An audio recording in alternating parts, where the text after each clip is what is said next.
හරි ඉතින් කොහොමද ඔයාලට ආයිබෝන් කියලා ඔන්න අදත් අපි අපේ channel එකට ආදරෙන් පිළිගන්නවා පිටිපස්සේ ලොකු කන්ටේනර් එකක් එනවා ඔන්න දාගන්නයි තියෙනවා දාගත්තා මේ අද ඉතින් මේ ඔයගොල්ලෝ thumbnail එකේ දැක්ක විදිහටම අද මම ඔයාලට කියලා දෙන්නේ ලන්ඩන් travel guide එකක් ඒ කියන්නේ තමන්ගේ වාහනයකින් යනවා නම් ලන්ඩන් යන හැටි මොකද ඒක vlog එකක් විදිහට අරන් එන්න රීසන් එක තමයි ඉතින් ඔයගොල්ලෝ නොදන්නවා වුණාට ලන්ඩන් වලට ඉතින් අපිට හිතුමතේ යන්න බැරි restriction තියෙන තමන්ගේ වාහනයක් අරගෙන ඒ ටික කියලා දෙන්න හිතුණා මේ වෙන බ්ලොග් එකකට යන ගමන් අපි යනවා මේ බ්‍රිටිෂ් මියුසියම් එක බලන්න අද. ඉතින් දැන් ඉන්නේ M25 එකේ. මේකේ ස්පීඩ් එක 70යි. ඉතින් මම ලයිසන් ගයිඩ්ස් කරනකොට ඔයගලන්ට කියලා දීලා ඇති මේ ස්පීඩ්ස් ගැන. ඉතින් මේකේ ස්පීඩ් එක 70 මේක මෝටර්වේ එකක්. ඉතින් ඕක මේවා ස්මාර්ට් මෝටර්වේස් මම හැමදාම කියනවා වේරියබල් ස්පීඩ් ලිමිට්ස් තියෙන්නේ එක එක ට්‍රැෆික් කන්ඩිෂන් එක. ඉතින් ලන්ඩන් යනකොට මොනවද විශේෂයෙන් දැනගන්න ඕන කියලා මට කියලා දෙන්න හිතිච්ච රීසන් එක තමයි දැන් මේ හදිස්සියේ vlog එකක් ගේන්න හිතුනේ මේ තව අපේ අතපසුවීම් වලින් අපේ මුදල් නාස්ති වෙනවා සෑහෙන්න. අපි මේ ළඟදී ඩාර්ට්ෆර්ඩ් ගියා. අපි ගානලා ගෙදර ගියා. අපි සවුත් එන්ඩ් vlog එකක් කරන්න ගියා සවුත් එන්ඩ් සීවල එහෙම ඩාර්ට්ෆර්ඩ් ක්‍රොසින් යූස් කරලා අපි ගියා. මේ ඩාර්ට්ෆර්ඩ් ක්‍රොස් කරා. ඉතින් මම හිතාගෙන හිටියා මේ පේ කරනවා මේ ඇවිල්ලා කියලා. එදා රැයත් මතක් වුණා. ඉතින් උදේ පේ කරනවා කියලා හිතන් ඉඳලා අන්තිමට පේ කරගන්න බැරි වුණා. මේ අමතක වුණා. මතක් වුණේ ඊයේ. ඉතින් පෙනල්ටි එක ෆයින් එක 70යි. දවස් 30ක් දිනෝ ගෙවන්න. දවස් 30ක් ඇතුළත ගෙවුවොත් 70යි. දවස් 14කට අඩුවෙන් ගෙවුවොත් 35කට අඩු කරගන්න පුළුවන්. ඉතින් ඒක තමයි ෆයින් එක. ඉතින් මුලින්ම කියන්න ඩාර්ට්ෆර්ඩ් ක්‍රොසින් කියන්නේ මොකක්ද කියලා. ඩාර්ට්ෆර්ඩ් ක්‍රොසින් කියන්නේ තේම්ස් ගඟ උඩින් තියෙන එකක් උඩින් තියෙන සහ අනිත් එක යටින් තියෙන උඩින් තියෙන බ්‍රිජ් එකක් තේම්ස් ගඟ උඩින් තියෙන M25 එකට තමයි හම්බෙන්නේ සාමාන්‍යයෙන් ගැට්වික් පැත්තට නැත්නම් සෙවන්ක් පැත්තට ඒ පැත්තට යනවා නම් හම්බෙන පාලම තමයි ඩාර්ට්ෆර්ඩ් ක්‍රොසින් කියන්නේ. ඒ වගේම යද්දි අපිට හම්බෙන්නේ ඩාර්ට්ෆර්ඩ් ක්‍රොසින් එකේ බ්‍රිජ් එක එද්දි හම්බෙන්නේ අපිට ටනල් එක. මේ දෙකම රෑ 10 වෙනකන් යූස් කරනවා නම් අපි පවුන්ඩ් 2.50 බැගින් එන්නයි යන්නයි පවුන්ඩ් 5ක් දවසට ගෙවන්න ඕන. මේ ඩාර්ට්ෆර්ඩ් ක්‍රොසින් එක යූස් කරනවා නම් ඒක තමයි ඩාර්ට්ෆර්ඩ් ක්‍රොසින් චාර්ජ් ඩාර්ට් චාර්ජ් කියලා කියන්නේ. ඉතින් යන්න කලින් ඔයගොල්ලන්ගේ ගමනට පැය 24කට කලින් ගිහිල්ලා පැය 24කට කලින් තමයි ගෙවන්න පුළුවන්. ඒ කියන්නේ දවස් 3ක් ඇතුළත ඔයගොල්ලන්ට ඩාර්ට්ෆර්ඩ් ක්‍රොසින් එකේ පේමන්ට්ස් කරන්න පුළුවන්. ඉතින් ඒක අතපසු වුණොත් නැවත අපිට ඒක ගෙවන්න ක්‍රමයක් නැහැ. කෙලින්ම ෆයින් එක තමයි එන්නේ.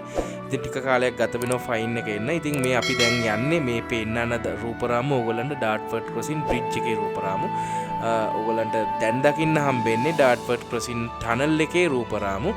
එතකොට ওই දෙක ඉස්සර ඩාර්ට්ෆර්ඩ් ක්‍රොසින් ටනල් එකේ යන්නයි පාවිච්චි කරලා තියෙනවා. දැන් ඩාර්ට්ෆර්ඩ් ක්‍රොසින් එකේ බ්‍රිජ් එක යන්නත් ටනල් එක එන්නත් වගේ තමයි පාවිච්චි වෙන්නේ. ඉතින් ඕක තමයි ඩාර්ට්ෆර්ඩ් චාර්ජ්. එතකොට M25 motorway use කරනවා නම් ඩාර්ට්ෆර්ඩ් ක්‍රොසින් හරහා ඔයගොල්ලෝ use කර අනිවාර්යයෙන්ම මතක තියාගන්න ඕන ඩාර්ට් චාර්ජ් පේ කරලා යන්න. පේ කරලා ගියාම ඉතින් ආය අමතක වෙන්නේ නැහැ. ඉතින් ඒකින්ද මුලින්ම පේ කරලා යන එක තමයි මම ඔයගලන්ට රෙකමන්ඩ් කරන්නේ. එතකොට ඔයගලන්ට පවුන් 70ක දඩයකින් බේරෙන්න පුළුවන්. පවුන් 2.50ක් ගෙවලා. 2.50ක් වෙනට 70ක් ගෙවන්න එක අපරාධනේ. ඉතින් ඒක මුලින්ම මතක් කරනවා මම ඔයගලන්ට. ඉතින් මෙන්න මේ විදිහට මේ gov.uk සයිට් එකට ගිහිල්ලා ඩාර්ට් චාර්ජ් කියලා ගැහුවම ඩාර්ට් චාර්ජ් එක පේ කරන විදිය ඕගොල්ලන්ට මේ දැන් ස්ක්‍රීන් එකේ පේන විදිහට බලා ගන්න පුළුවන්. ඉතින් ඔයාලගේ නම්බර් ප්ලේට් එක එන්ටර් කරලා ඕගොල්ලන්ට තියෙන්නේ යන්න දවසකට කලින් හෝ ගිහිල්ලා ආවට පස්සේ මේ ආකාරයෙන් පේමන්ට් එක කරන්න. ඊට පස්සේ මේ මෙන්න මේක සුළු වැඩක් කරන්න දෙන. ඉතින් මේ වැඩේ කරලා ඕගොල්ලන්ගේ ගමන ප්ලෑන් කරලා යන්න. ඉතින් එතකොට ඕගොල්ලන්ට ඒ වගේ මම මේ ඩාර්ට්ෆර්ඩ් ක්‍රොසින් උදාහරණ කිව්වට සෑම චාර්ජ් එකක්ම ටෝල් චාර්ජ් එකක්ම මේ විදිහට තමයි ගොඩක් වෙලාවට තියෙන්නේ. ඉතින් මේක මේ පාවිච්චි කරන්න. ෆයින් එක. ඉතින් ස්පෙෂලි ලන්ඩන් යනවා නම් කන්ජෙෂන් යූස් චාර්ජ් කන්ජෙෂන් තියෙන රෝඩ්ස් යූස් කරනවා නම් අපිට සිද්ධ වෙනවා ඒකේ තියෙන ඒ මුදල ගෙවලා ඒ රෝඩ් එක යූස් කරන්න. ඒක ගොඩක් අය දන්නවා. ඉතින් ඒකට රීසන් එක තමයි මේ ලන්ඩන් වලට එන වාහන අඩු කරගන්න. ලන්ඩන් වලට ගොඩක් වාහන එනවා. ඉතින් අපි දන්න විදිහට ඉතින් ඒ වාහන ප්‍රමාණය ට්‍රැෆික් ප්‍රමාණය අඩු කරගන්න තමයි ඒ දේ කරලා තියෙන්නේ. ඉතින් මුලින්ම කියන්න ඕන මේ අපි ඔය දැන් ලයිසන්ස් ගයිඩ්ස් කරලා තියෙනවා. ඕගොල්ලන්ට ලන්ඩන් මේ UK වල ලයිසන් ගන්න හැටි මම ස්පෙෂලි කියලා දීලා තියෙනවා ස්ටෙප් බයි ස්ටෙප් මගේ එක්ස්පීරියන්ස් එක. ඒ දෙක බලන්න මම මෙතනින් කාඩ් එක ඩිස්ප්ලේ කරන්න. I think මුලින්ම ඕගොල්ලෝ දැන් කොහේ හරි ලන්ඩන් වලට මම රෙකමන්ඩ් කරන්නේ නැහැ වාහනේ යන්න කියලා කොයි වෙලාවකවත්. ඉතින් ඕගොල්ලෝ මේ ඔයගොල්ලෝ දන්නවනේ මේ අපිට ඕන නම් Google Maps දාද්දී අපිට motorway එක avoid කරලා යන්න පුළුවන්, congestion avoid කරලා යන්නත් පුළුවන්. ඉතින් මම සාමාන්‍යයෙන් motorway avoid කරන සමහරලාට motorway දානවා. ඉතින් අද මට පරක් වෙලින්ද මම motorway දාලා තමයි යන්නේ. එතකොට motorways දෙකක් හම්බුනේ M25 එකට ගිහිල්ලා Loughton exit එකෙන් අපි M11 එක දාලා තමයි central London වලට යන්නේ. North London ඉඳලා. ඇතුලින් යන්න තියෙන පාරවල් තියෙන සාමාන්‍ය traffic speed limit එක 30යි 20යි හින්දා ගොඩක් වෙලාට motorway use කරනවා London යනවා නම්. London උත් central London යනවා තමයි ගොඩක් වෙලාට congestion මේ apply වෙන්නේ, congestion මේ pay කරන්න ඕන වෙන්නේ. ඉතින් ඒකින්ද අනිවාර්යෙන්ම ඕගොල්ලෝ ලන්ඩන් වලට මම රෙකමන්ඩ් කරන්නේ පබ්ලික් ට්‍රාන්ස්පෝර්ට් යූස් කරන්න. පබ්ලික් ට්‍රාන්ස්පෝර්ට් යූස් නොකරනවා නම් තමන්ගේ වාහන යූස් කරනවා නම් ඕගොල්ලෝ අනිවාර්යෙන්ම බලන්න ඕගොල්ලෝ යන්නේ කොහෙටද, මේ පෝස්ට් කෝඩ් එක මැප් එකට දාලා මේ පෝස්ට් කෝඩ් එකට මේ පේමන්ට්ස් තියනවාද කියලා, charge වෙනවාද කියලා. එහෙම charge කරනවා නම් ඕගොල්ලෝ ලන්ඩන් ඇතුළට යනවා නම් මම රයිට් ලේන් එකට දාගන්න ඕන. මේ අනිවාර්යෙන් ලේන්ස් උත් මේ හොඳටම අවධානයෙන් යන්න ඕන. මොකද මේ ලේන් එක පැන්නත් යන ඩෙස්ටිනේෂන් එක වෙනස් වෙන්න පුළුවන්. මේ බලන්නකෝ මේ. දැන් මෙතන මේ ලේන් එකේ මේ පැත්තට ගියොත් ස්ටැන්ස්ටඩ් කේම්බ්‍රිජ්, මේ පැත්තට ගියොත් විතරයි ලන්ඩන් යන්න පුළුවන්. ඉතින් හරි ලේන් එක තියාගන්න ඕන. හැමතිස්සෙම. මම බලන්න පල්ලෙහා තියෙන්නේ ස්ටැන්ස්ටඩ් කේම්බ්‍රිජ් පැත්තට හාලෝ අර. මේ පැත්තට තමයි M11 එක ලන්ඩන් හරහා. M11 එකට මාරු වෙන එක තමයි තියෙන්නේ. සාමාන්‍යයෙන් ඕගොල්ලෝ ලන්ඩන් එනවා නම් මම රෙකමන්ඩ් කරනවා එදා දවසට අදාළ congestion charges pay කරලා ඉන්න. දවසකට pound 15යි. දැන් මගේ වාහනේට ULEZ charge වෙන්නේ නැහැ. ULEZ කියන එක ඔයගොල්ලෝ දන්නවනේ, low emission zones තියෙනවා මේ North London වෙනකම්ම තියෙනවා diesel. දැන් මම පොඩ්ඩක් කියන්න මොකද්ද මේ මගේ වාහනේට ULEZ charge වෙන්නේ නැහැ කියන එකයි අනිත් වාහන වලට ULEZ charge වෙනවා කියන එකයි තේරුම. ඒ කියන්නේ ULEZ කියන්නේ ultra low emission zones කියලා define කරලා තියෙනවා ලන්ඩන් boundary එක ඇතුලේ තියෙන පාරවල්. ගොඩාක් පාරවල් ලන්ඩන් වලට මේ එමිෂන් එක අඩු වහන ගෙන්න ගන්න, කාබන් එමිෂන් එක අඩු වහන ගෙන්න ගන්න පනවපු නීතියක් තමයි මේ ULEZ zones කියලා කියන්නේ. ඒ zones වලට යනවා නම් තමන්ගේ වෙහිකල් එක අනුගමනය කළ යුතු නැත්තම් ෆුල්ෆිල් කරලා තියෙන රීසන්ස් කීපයක් තියෙනවා, හේතු කීපයක් තියෙනවා කාබන් එමිෂන්ස් සම්බන්ධව. එතකොට ඒ කියන්නේ ඒ ස්ටෑන්ඩඩ්ස් වලට වඩා අඩුවෙන් තමා කාබන් එමිෂන් එක තියෙන්න ඕනේ. ඊට වඩා වැඩියෙන් දුම පිට වෙනවා නම්, මොනවාරි ප්‍රශ්න තියෙනවා නම් ඒ වාහන ඇතුල් වෙනකොට ඒගොල්ලෝ charge එකක් ගන්නවා. ඒක එක charge එකක් ලන්ඩන් වලට ඇතුල් වෙනකොට. ඉතින් දැන් මගේ වාහනේ අලුත් වාහනයක් හින්දා සහ හයිබ්‍රිඩ් ප්ලග්-ඉන් හයිබ්‍රිඩ් එකක් හින්දා ULEZ charge වෙන්නේ නැහැ. ඒ වගේම ඉලෙක්ට්‍රික් වාහන වලට ULEZ charge වෙන්නේ නැහැ. පෙට්‍රල් අලුත් වාහන වලට ULEZ charge වෙන්නේ නැහැ. ඒ වගේම ඩීසල් අලුත් වාහන වලටත් ULEZ charge වෙන්නේ නැහැ. ඒ කියන්නේ ඩීසල් 2015 උඩ වගේ තියෙන වාහන වලට, කියන්නේ 2016 17 18 වගේ අලුත් කැටගරි එකේ වාහන වලට ලන්ඩන් වලට යනවා නම් ULEZ වලට පේ කරන්න ඕනේ නැහැ. හරියටම මේ ULEZ ස්ටෑන්ඩඩ්ස් වලට තියෙනවා Euro 3, Euro 4, Euro 6 කියලා කැටගරි තුනක්. Euro 3 කැටගරි එකේ තියෙන මෝටර්සයිකල් සහ ඒ සම්බන්ධ මෝටර් වෙහිකල්.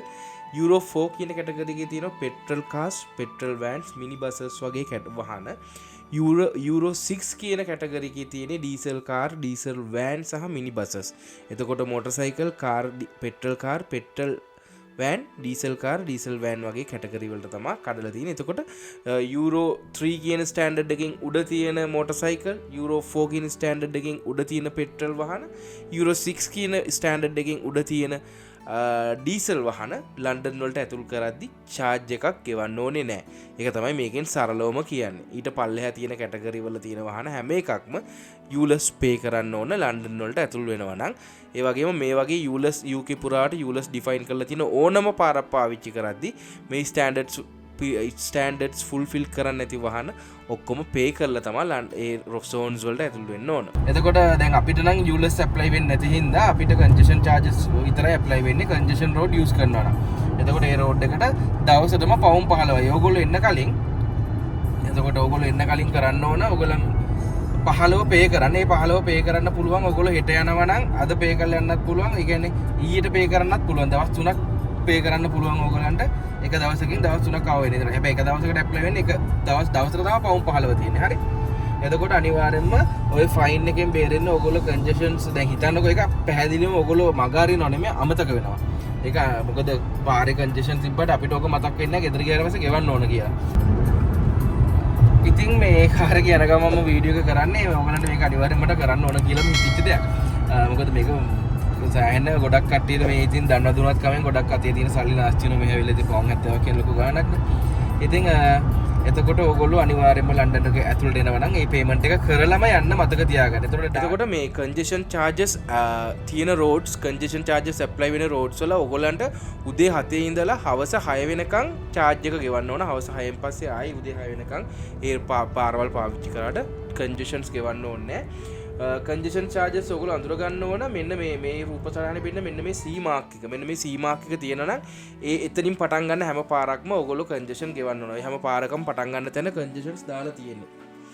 එතකොට ඒ වගේම congestion ගැන දැනගන්න ඕන මෙන්න මේ map එක තියෙනවා. මෙන්න මේ map එක ඇතුලේ Westminster border එක, එතකොට මේ පැත්තෙන් Tower Bridge road එක, මේ මෙන්න මේ හැම border එකකින් ඇතුලේ තියෙන පාරවල් ඕන මේක සෝහෝ පැත්ත වෙස්ට්මිනිස්ටර් එකෙන් ඇතුලේ තියෙන හැම පාරක්ම ඔක්ස්ෆර්ඩ් ස්ට්‍රීට්, රීජන් ස්ට්‍රීට් මේ පාරවලට ඇතුළේ යනවා. ඔයගොල්ලෝ කන්ජෙෂන් ගෙවන්න ඕන.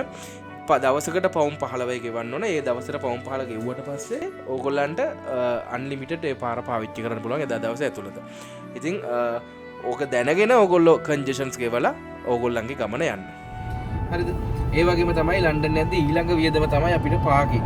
ඉතින් ගොඩාක් වෙලාවට එකක් පාකින් එකක් කන්ජෙෂන් අනිත් එක ට්‍රැෆික්. ඒ කියන්නේ ට්‍රැෆික් කන්ඩිෂන් අපිට ස්පීඩ් එක දීලා තියෙන්නේ 20යි. ඉතින් ගාට තමයි ලන්ඩන් ඇතුලේ යන්න වෙන්නේ. අපි අද යන රීසන් එක තමයි අද මේ ට්‍රේන් ස්ට්‍රයික් එකක් තියෙනවා. ඉතින් අපි අනික මේ ලන්ඩන් ඇතුළට ගොඩාක් වෙලාවට කායක යන අඩු හින්දා අද හිතන කාර් එකේ යන්න ඕන කියලා. මේ කාර් එකිනුත් ඉතින් අපි ලංකාවේ නම් ඕන තරම් වන්නේ වහනේ යන්නේ. ඉතින් ඒක හින්දා අපි තීරණය කරා අද කායක යනවා කියලා. එතකොට පාකිනුත් ඕගොල්ලන්ට ඕගොල්ලෝ යන තැන කලින් දන්නවනේ ඕගොල්ලෝ කොහෙද යන්නේ කියලා. ඒ යන තැනට ඕගොල්ලෝ ඉතින් ඔන්ලයින් පාකින් බුක් කරලා එළිය වගේ නෙමෙයි ලන්ඩන් ඇතුලේ පාකින් ගණන්. ඒ වගේම තමයි පාකින් සාමාන්‍යයෙන් ඕගොල්ලෝ පාකින් ගැන මම කතා කරනවා නම් පාකින් වලට ඔන්ලයින් ඇප්ස් තියෙනනේ. ඔන්ලයින් ඇප්ස් ටික ඩවුන්ලෝඩ් කරලා තියාගන්න ෆෝන් එකට. රින්ගෝ තියෙනවා, pay by phone තියෙනවා. වගේ ඇප්ස් ಜಾති ගොඩාක් තියෙන එක කාර් පාක්ස් වලට වෙනස්. ඒ charge වෙන ඒ තියෙන app එක. එතකොට ඒ app එකේ තියෙන location එක try කරාම ලේසි අපිට car park එක ගෙවන්න. එතකොට අපි exceed වුණත් අපිට notification එනවා app එක හරහා. එතකොට අපිට තියෙන්නේ අපි time එක exceed වුණොත් අපිට extend කරගන්න විතරයි තියෙන්නේ.